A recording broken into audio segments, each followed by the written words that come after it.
নবম ও দশম শ্রেণীর সুপ্রিয় ছাত্রছাত্রীগণ,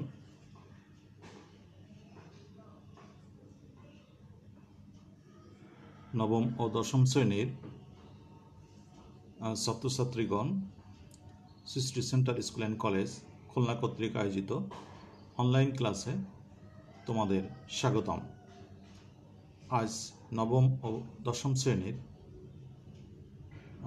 7 নম্বর প্রশ্ন, যেটা রিঅ্যারেঞ্জ, এই বিষয়ের উপরে আমরা বিস্তারিত আলোচনা করব। বিষয়টা খুবই গুরুত্বপূর্ণ আর এটা একটা আনসিন বিষয়, তাই সবার আগে বিষয়টা সম্পর্কে একটা স্পষ্ট ধারণা এবং এটা লেখার পদ্ধতি এবং এর পরিচিতি সম্পর্কে আমাদের জানা অতি জরুরি। তাই তোমরা যারা দূরে ও কাছে আজকের ক্লাসে উপস্থিত আছো, তোমরা সবাই মনোযোগ দিয়ে বিষয়টা বোঝার জন্য প্রস্তুতি নাও। আজকের এই ক্লাসে সামগ্রিক পরিচালনায় আমি তোমাদের সবাই পরিচিত sir Mohammad Akhtaruzzaman, assistant English teacher, Srishti centre school and college Khulna. সবাইকে আজকের ক্লাসে স্বাগতম জানাচ্ছি। তাহলে শিক্ষার্থী বৃন্দ, এসো আমরা তাহলে বিষয়টি নিয়ে আলোচনা শুরু করি। প্রথমে প্রশ্নের ধরন এবং এর নেচার এবং পরিচিতি সম্পর্কে আমরা একটু জেনে নিই। Question review. এ পর্বে পরীক্ষায় একটি গতানুগতিক গল্প কিংবা অনুচ্ছেদের 8টি বাক্যে এলোমেলোভাবে দেওয়া থাকবে। বাক্যগুলোতে ব্যবহৃত লিঙ্কিং ভার্ব, সেন্টেন্স কানেক্টর অনুযায়ী সহজেই প্রসঙ্গটি নির্ণয় সম্ভব। পরীক্ষায় যত সম্ভব বিকল্প উত্তর হতে পারে এমন প্যাসেজ হিস্টোরি রিঅ্যারেঞ্জিং হিসেবে দেওয়া হবে না।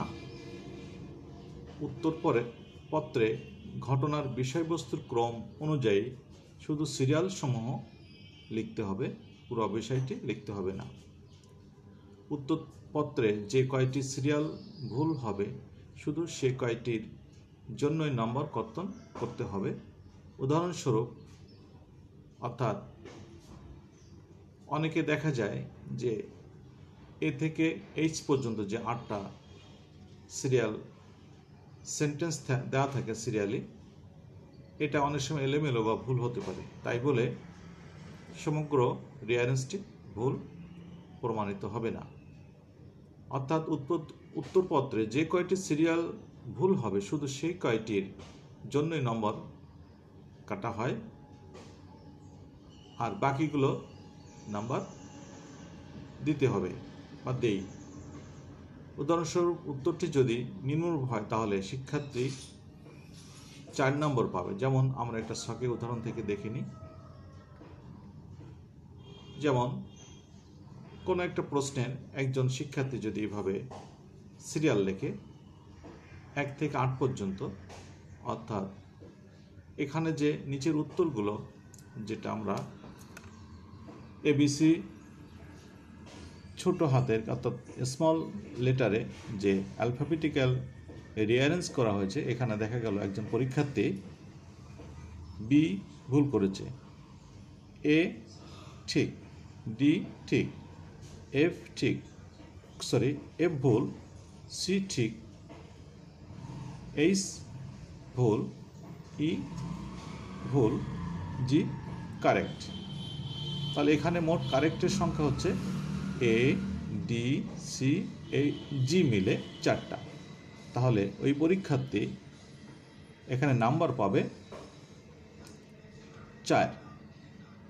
তাহলে ভুলের জন্য মার্ক কাটা, আর যেগুলো সঠিক হবে সেইগুলোই মার্ক পাবে সে। তাহলে এটা হলো রিঅ্যারেঞ্জের একটা গুরুত্বপূর্ণ বিষয়, বিশেষ করে এটা শিক্ষকদের জন্য। আর তোমাদেরও জেনে রাখা উচিত যে আসলে রিঅ্যারেঞ্জের নাম্বারিংটা কিভাবে দেওয়া হয় সেটা। এবার আমরা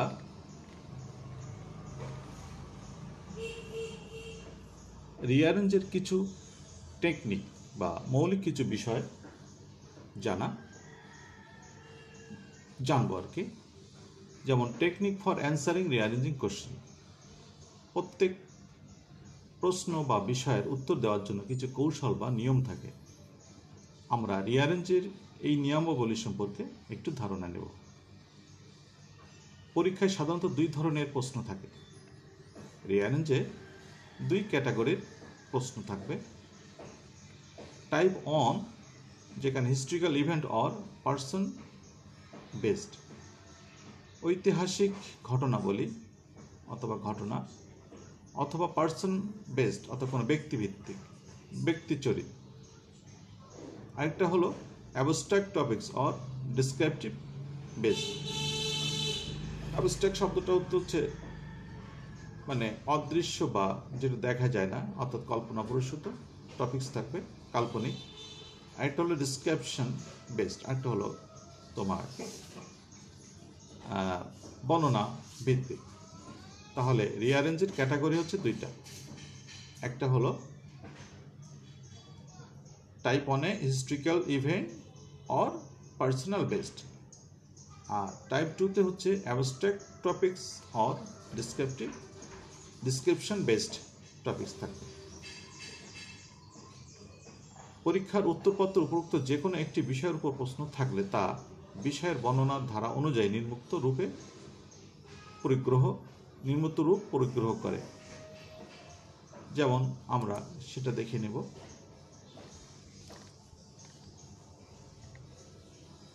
এখানে টাইপ 1-এ দেখো হিস্ট্রিক্যাল ইভেন্ট অথবা পার্সোনাল বেসড, এই যে টাইপ, এই প্রকারের রিঅ্যারেঞ্জগুলো প্রথমে থাকবে নেম বা টাইটেল, তারপরে বার্থ বা প্যারেন্টেজ অর্থাৎ জন্ম বংশ পরিচয় থাকবে, তারপরে থাকবে প্রফেশন বা ম্যারেজ, পেশা বা বিয়ে, বিবাহ সম্পর্ক বিষয়, তারপর থাকবে চিলড্রেন বা ইস্যু, ছেলে মেয়ে অর্থাৎ সন্তান সন্ততির এ বিষয়,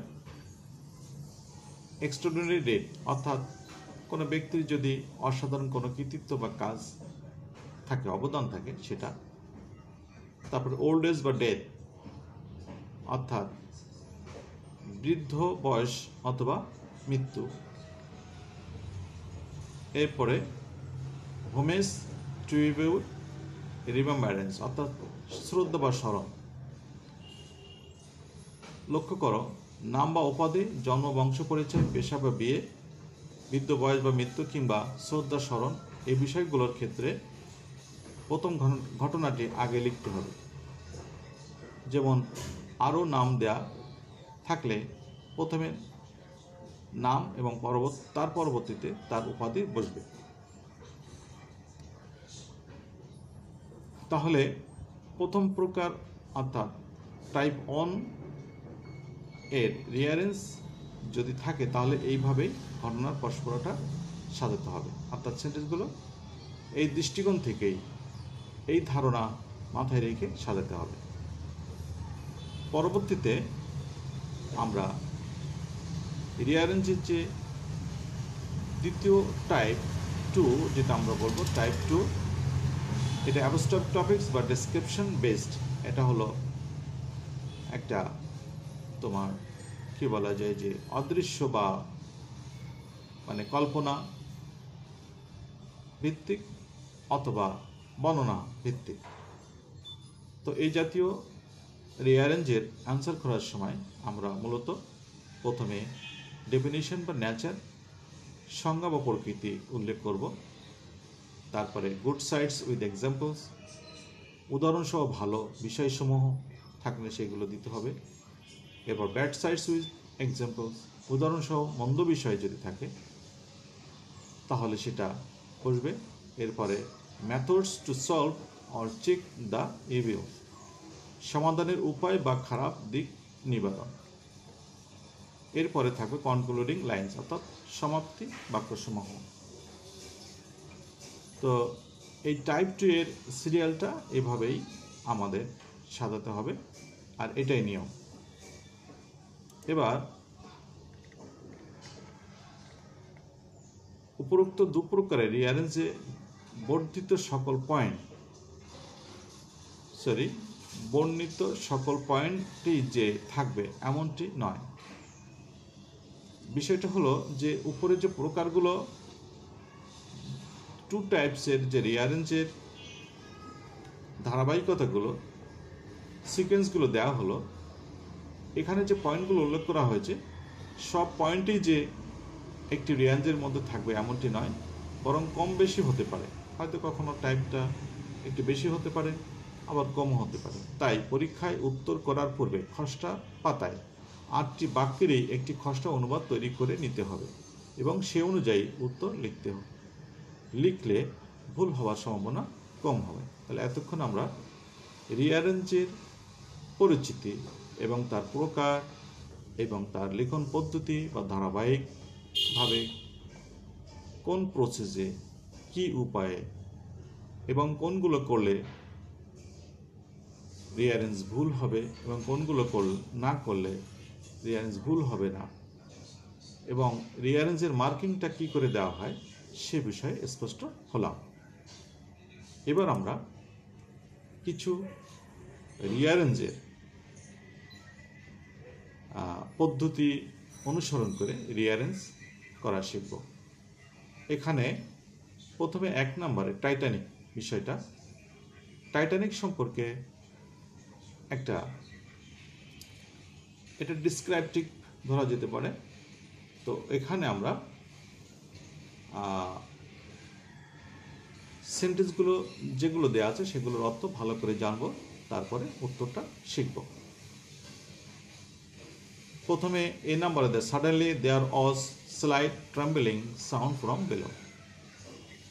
হঠাৎ নিচে একটা, ট্রেম্বলিং মানে হচ্ছে ভয়ঙ্কর, স্লাইট মানে হালকা, ট্রেম্বলিং কম্পন আর কি, শব্দ হলো। ট্রেম্বল মানে হচ্ছে কম্পন আর কি, যেটা বলো ঝাঁকুনি জাতীয়, একটু নিচে শব্দ হলো। The noise had been so faint. এই শব্দটা এত ক্ষীণ ছিল যে no one thought that the ship had been damaged. কেউই ভাবতেই পারেনি যে জাহাজটি ধ্বংস হয়েছে বা নষ্ট হয়ে গেছে, ক্ষতিগ্রস্ত হয়েছে, ড্যামেজড। সি নাম্বারে বলেছে, at that time however she was not only the largest ship that had been ever built. বলা হচ্ছে যে সেই সময়, অ্যাট দ্যাট টাইম, হাউএভার যাই হোক, she was not only the largest ship, অর্থাৎ এই টাইটানিকই ইতিপূর্বে নির্মিত সব জাহাজগুলোর মধ্যেই যে দীর্ঘ বা বড় শিপ ছিল সেটা নয়, এর চেয়েও বা তার সমান বড় অনেক জাহাজ তখনও ছিল। ডি নাম্বার বলা হচ্ছে, she was carrying 1316 passengers and crew of 891। বলা হচ্ছে যে ওই জাহাজটি 1316 জন যাত্রী এবং 891 জন জাহাজের যে স্টাফ, যারা ক্রু, কর্মকর্তা যারা ছিল, তারা মিলে হচ্ছে 891 জন। এই number, she regarded as unsinkable for she had 16 watertight compartment। তো এই জাহাজটা নির্মাণ করার পরে এটাকে আনসিঙ্কেবল হিসেবে ঘোষণা করা হয়েছিল। আনসিঙ্কেবল মানে যেটা ডুববে না, অর্থাৎ অডুবক।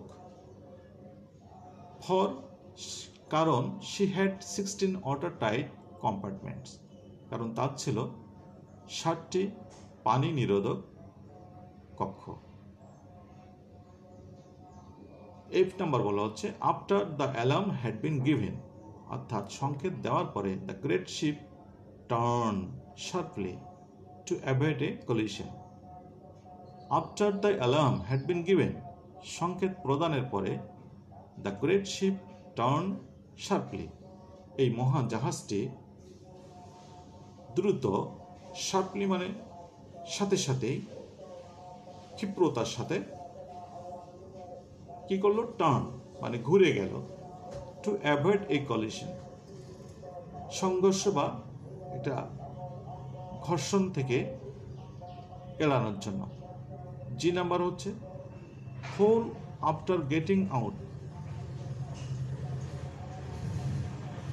4 days হবে অবশ্য, 4 days আফটার সেটিং আউট, অর্থাৎ রওনা দেওয়ার 4 দিন পরে, while the Titanic was sailing across the icy waters of the North Atlantic, যাত্রার 4 দিন পরে যখন এই মহান জাহাজ টাইটানিক was sailing across, যেটা চলছিল the icy waters of the North Atlantic, উত্তর আটলান্টিক মহাসাগরের এই বিশাল বরফাচ্ছন্ন পানির মধ্যে দিয়ে যখন জাহাজটি যাচ্ছিল, এ হিউজ আইসবার্গ, একটা বড় বিশাল বরফশৈল, ওয়াজ সাডেনলি স্পটেড, হঠাৎ দৃষ্টিতে পড়ল, বাই এ লুক আউট, এবং সেটা দৃষ্টি এড়িয়ে গেল।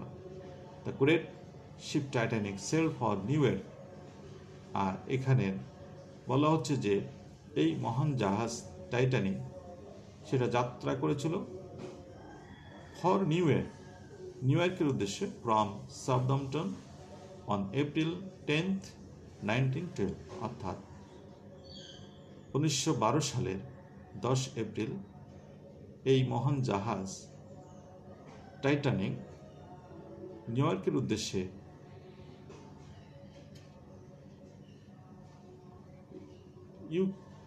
ইউকে থেকে, এর যে সাউদাম্পটন বন্দর থেকে যাত্রা করে। এটা হলো এই রিঅ্যারেঞ্জের তোমাদের অর্থ। এখন এখানে উত্তরপত্রে যেটা, সেটা হচ্ছে এইচ নাম্বারে প্রথম আসবে, যেহেতু এখানে দেখো the great ship Titanic sail for New York, এইটি হচ্ছে সূচনা বা শুরুর বাক্য। তারপরে আসবে ডিতে বলা হচ্ছে she was carrying 1316 passengers and crew of 891। এরপর তোমার সি নাম্বারের অ্যান্সারটা বলা হচ্ছে যে at that time however she was not only the largest ship that had ever been built. C নাম্বারের পরে উত্তরে আসবে E number, she regarded as unsinkable for she had 16 watertight compartments। এবার জি নাম্বার বলা হচ্ছে 4 days after setting out, এখানে ডেস কথাটা পড়ে গেছে, 4 days after setting out, while the Titanic was sailing across the icy waters of the North Atlantic, a huge iceberg was suddenly spotted by a lookout। এটা G number. এরপর F number বলা হচ্ছে after the alarm had been given, the great ship turn sharply to avoid a collision. এবার প্রথম বাক্যটা হবে, এখানে বলা হচ্ছে suddenly there was slight trembling sound from below. তো যখন জাহাজটি সংঘর্ষ এড়ানোর জন্য দ্রুত ঘুরে গেল, তখন ওই সময়ে হঠাৎ করে নিচ থেকে একটি কম্পনের শব্দ শোনা গেল। এরপর সর্বশেষ যেটা সিরিয়ালে আসবে রিঅ্যারেঞ্জে বি নাম্বার। বি নাম্বারে এখানে যেটা আমরা আগে পড়েছি, the noise had been so faint. এখন সংঘর্ষ বা নিচে একটা শব্দ হলো, তারপরে সেই শব্দের সম্পর্কে একটি তথ্য, অর্থাৎ the noise had been so faint, ওই শব্দটা যেটা নিচ থেকে এসেছিল এটা এত বেশি ক্ষীণ হয়েছিল যে no one thought that the ship had been damaged, কেউ ভাবতেই পারেনি যে জাহাজটির কোনো ক্ষতি হয়েছে। তো এটা হলো তোমার প্রথম নাম্বার একটা রিয়ারেন্সের অর্থ এবং উত্তর। এবার আমরা দ্বিতীয় আরেকটি রিয়ারেন্স নিয়ে আলোচনা করব। এই রিয়ারেন্সগুলো তোমাদের পরীক্ষার উপযোগী, বোর্ড স্ট্যান্ডার্ড। তো এগুলো ধারাবাহিকভাবে আমি এখানে সাজিয়েছি। আর এটা আমরা যদি ভালোভাবে শিখতে পারি তাহলে বোর্ডের জন্য, স্কুলের পরীক্ষার জন্য, যেহেতু এগুলো আনসিন হবে মূলত, তাই বেশি বেশি চর্চার বিকল্প কিছু নেই। আর আমি এখানে মোস্ট ইম্পর্টেন্ট, মোস্ট ফ্যামিলিয়ার এবং মোস্ট ওয়ান্টেড যে টপিকসগুলো, যে রিয়ারেন্সগুলো পরীক্ষায় বারবার আসে, আমি সেই ধরনের টপিকসগুলো এখানে এনেছি। তাহলে এসো আমরা দ্বিতীয় নাম্বার এই প্যাসেজটা, অর্থাৎ যেটা রিয়ারেন্স এলোমেলো করে ডিজঅর্ডারলি যে রিয়ারেন্সগুলো আছে, সেন্টেন্সগুলো আছে, সেগুলো অর্থ এবং ভাবটা জেনে নিই। তারপরে আমরা উত্তর লেখার জন্য মনোযোগী হব। প্রথমে এখানে দেওয়া আছে প্রথম সেন্টেন্সটি এ নাম্বারে দেখো, the beach came and settle on the natural on. যেহেতু গল্পটা এলোমেলো করে দেওয়া থাকবে তাই এখানে একটু অকওয়ার্ড মনে হতে পারে, একটু অস্পষ্ট মনে হতে পারে, দুর্বোধ্য মনে হতে পারে, এটাই স্বাভাবিক। তাহলে এই সেন্টেন্সটার অর্থ হচ্ছে দ্য বিচ কেম, মৌমাছিগুলো তারা এসেছিল, ইন ভিতরে, and settle on the natural on, সেগুলো একটা প্রাকৃতিক, এখানে অন বলতে যেহেতু এর আগে একটা নাউন ব্যবহার করা হচ্ছে, ওই নাউনটা হচ্ছে ফ্লাওয়ার্স।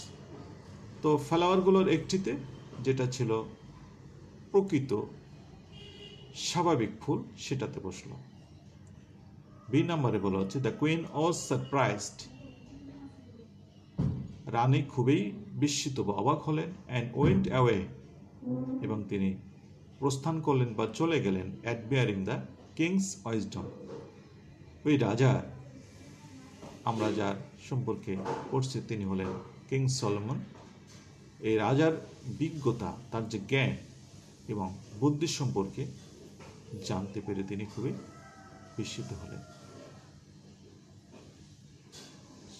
সি নাম্বারে বলা হচ্ছে শি ব্রট উইথ হার 2 গার্ল্যান্ডস। এখানে শি বলতে সেবা রানীকে বোঝানো হয়েছে, রূপকথার গল্পে সেই সেবা রানী। তো তিনি, সেবা রানী যখন সুলেমানের সাথে সাক্ষাৎ করতে আসছিলেন তখন তার কাছে 2টি গার্ল্যান্ডস, মানে এখানে মালা বোঝানো হয়েছে। তো ওই ফুলের মালা তিনি নিয়ে আসলেন, on natural and the other artificial. একটা ছিল প্রাকৃতিক ফুলের, আরেকটা ছিল আর্টিফিশিয়াল, অর্থাৎ যেটা আমরা বলি নকল ফুল। Pondering he noticed some bees humming for honey on a withered rose. এখানে তিনি গুরুত্ব দিয়ে, বিচক্ষণতা দিয়ে তিনি খেয়াল করলেন যে কিছু বীজ, কিছু মৌমাছি, হিউমিং, তারা উঠছে, ভন ভন করছে, গুনগুন করে শব্দ করে উঠছে, ফর হানি,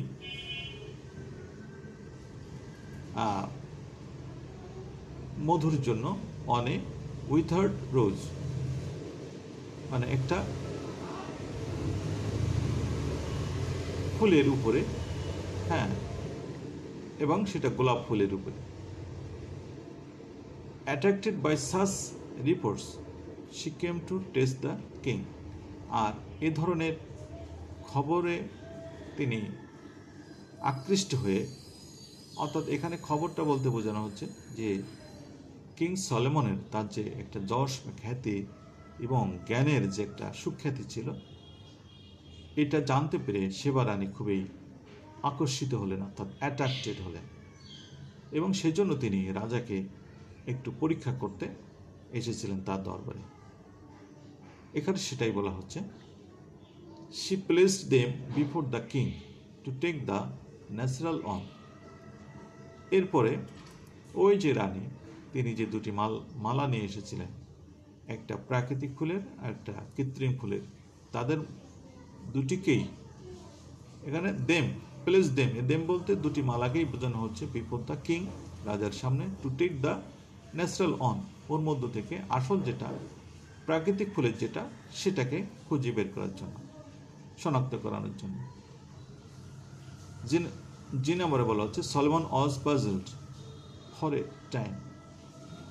পাজলড মানে এখানে হতভম্ব হওয়া, দ্বিধাগ্রস্ত হওয়া, সন্দিহান হওয়া। তো যাই হোক, সলোমন কিছুক্ষণের জন্য ওই যে দুটি ফুল, একটা আর্টিফিশিয়াল এবং একটা ন্যাচারাল ছিল, ফুল দুটির এত বেশি, মালা দুটি এত বেশি সমান দেখাচ্ছিল, সাদৃশ্য দেখাচ্ছিল যে তিনি একটু ধাঁধাগ্রস্ত হলেন। He asked the window to be open. তিনি তখন বললেন যে জানলাটি খুলে দাও। তাহলে এরপরে কি হলো? 8 নম্বর বলছে everyone has heard the name of Solomon. সবাই হয়তো সলোমনের নাম শুনে থাকবো। দ্য কিং অফ থাকবে the king of the Jews, যিনি ছিলেন ইহুদিদের রাজা, who was famous all over the world, যিনি ছিলেন বিখ্যাত, প্রসিদ্ধ, সুখ্যাত, অল ওভার দ্য ওয়ার্ল্ড, সারা পৃথিবীতে, ফর হিজ ওয়েলথ, তার সম্পদের জন্য, অ্যান্ড উইজডম, এবং তার জ্ঞানের জন্য। দ্য কুইন অফ সেবা হ্যাজ হার্ড, আর সেবা রানী তিনি এটা শুনেছেন বা শুনেছেন আর কি, পারফেক্ট টেন্স। এবার উত্তরগুলো আমরা জেনে নিই। যেহেতু দেখো 8 নম্বরের এইটাই হলো কিং সলোমনের পরিচিতি এবং তার নাম এবং খ্যাতি সম্পর্কে বলা হয়েছে। এই নম্বরে এখানে ওই খ্যাতির প্রতি সেবা রানীর যে একটা আকর্ষণ বেড়ে গেল, সেটা সম্পর্কে বলা হয়েছে। তারপর হবে, এরপরে সি নাম্বারে বলা হলো she brought with her two garlands. এখন তিনি যখন সলোমন সম্পর্কে জানলেন, অতঃপর তার প্রতি তিনি আকর্ষিত হলেন এবং তাকে পরীক্ষা করার জন্য মনস্থির করলেন। আর পরীক্ষা করার জন্য তিনি দুটি ফুলের মালা আনলেন। এরপরে দেখো বলা হচ্ছে যে এফ নম্বরে এই ফুলের মালাটা আনার পরে তিনি সলোমনের সামনে রেখে দিলেন, place them before the king, এবং তার মধ্য থেকে আসলটা খুঁজে বের করতে বললেন। তারপরে জি নাম্বার বলা হচ্ছে এবার যখন সেবা রানী রাখলেন এবং তার মধ্য থেকে একটাকে বেছে নেওয়ার জন্য বললেন, এরপর সলমান একটু পাজেড হলেন। এটাই তো ঘটনার পরস্পর হওয়া উচিত।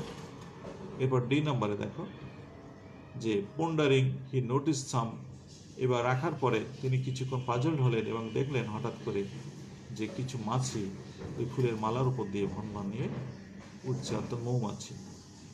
এরপরে ডির পরে এ নাম্বার, দ্য বিস came in and settle on the natural on. ওই যে বাইরে যখন তারা ভন নিয়ে উঠতেছিল, এরপরে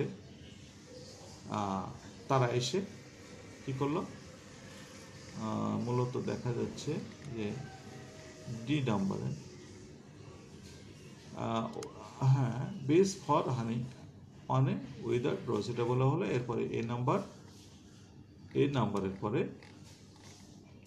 তোমাদের আসবে বি নাম্বারটা হচ্ছে এই যে সেই দ্য কুইন ওয়াজ সারপ্রাইজড। এখন কিং সলোমন তার উপস্থিত বুদ্ধি দিয়ে তার জ্ঞান এবং বিজ্ঞতা দিয়ে তিনি আসল ফুলের মালাটি তিনি কি করলেন, শনাক্ত করলেন এবং রানীকে প্রমাণ করলেন যে আসলে তিনি বিজ্ঞ। এতে রানী খুবই, দ্য কুইন অফ সারপ্রাইজ, তিনি অবাক হলেন তার এই উপস্থিত জ্ঞান এবং বুদ্ধি দেখে। অ্যান্ড ওয়েন্ড অ্যাওয়ে, এবং তিনি প্রস্থান করলেন, অর্থাৎ সেখান থেকে বিদায় নিয়ে চলে গেলেন। অ্যাডমিয়ারিং দ্য কিংস উইজডম, এই রাজার যে জ্ঞান বা বিজ্ঞতা এটার সম্পর্কে প্রশংসা করে, অ্যাডমিয়ার মানে প্রশংসা করা, প্রশংসা করে রানী সেবা রানী তিনি চলে গেলেন। এই দুটি প্যাসেজ রিঅ্যারেঞ্জে আমরা শিখলাম। তো আজ এ পর্যন্তই। তোমরা এই যে আলোচনাগুলো আমাদের হলো এতক্ষণ, আমরা যেটা দেখালাম এবং দেখলাম, যেটা শিখলাম, যেটা বুঝলাম, এটা ধরে রাখার চেষ্টা করব। এবং এইভাবেই আমি এই লেকচারটা ধারাবাহিকভাবে, যেহেতু আজকে আমরা লেকচার অন রিঅ্যারেঞ্জের উপরে লেকচার অন সমাপ্ত করলাম, এবং পরবর্তীতে এইভাবে সিরিয়ালি আমরা রিঅ্যারেঞ্জগুলো, অর্থ এবং উত্তরগুলো পরপর শিখব, জানব।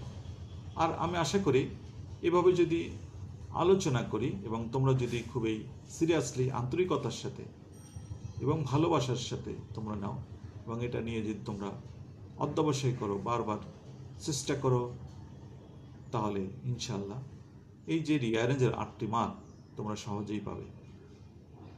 তো তোমরা সবাই ভালো থাকো, এবং পরবর্তী ক্লাসে সবার উপস্থিতি কামনা করে আমি এখানেই বিদায় নিচ্ছি। আসসালামু আলাইকুম ওয়া রাহমাতুল্লাহি ওয়া বারাকাতুহু।